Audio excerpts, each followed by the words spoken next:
I observed as I had the first time that this relaxation area was well deserving of its name, for I would not have heard Thao had she not leaned over me to speak, sound being extremely muffled here. Further, I had slept soundly, without waking once. I was perfectly rested. I got up and followed Thao towards the pool. It was at this time that she told me of the accident that had befallen Urki. I was greatly saddened by the news and tears sprang to my eyes. Thao reminded me that Urki was proceeding to another existence and should be remembered as a friend who has left us to go elsewhere. Indeed, it is sad, but we must not be selfish, Michel.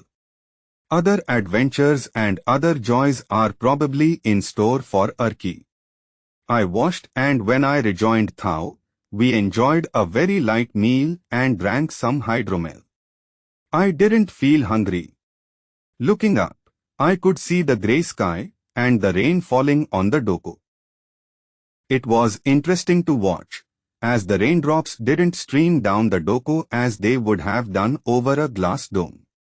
Instead, they simply disappeared when they reached the doko's force field. I looked at Thao and she smiled at me, having seen my surprise. The drops are dislocated by the force field, Michel.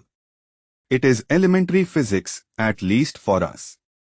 But there are more interesting things to study and, unfortunately, you have so little time. There are still more things that I must teach you, so your fellow men might be enlightened when you write your book, such as the mystery of Christ which I mentioned yesterday when we were interrupted by Urki's arrival. First, I must speak to you of Egypt and Israel, as well as of Atlantis, the famous continent so often talked of on earth and the subject of so much controversy. Atlantis, like the continent of Mu, did exist and was situated in the northern hemisphere, in the middle of the Atlantic Ocean. It was attached to Europe, and linked to America by an isthmus and to Africa by another isthmus at about the latitude of the Canary Islands. Its area was slightly greater than that of Australia. It was inhabited by the people of Mu, approximately 30,000 years ago. In fact, it was a colony of Mu. There was also a white race there, tall blonde people with blue eyes. It was the Mayas, very learned colonizers from Mu, who governed the country, and they constructed there a replica of the Pyramid of Savansa.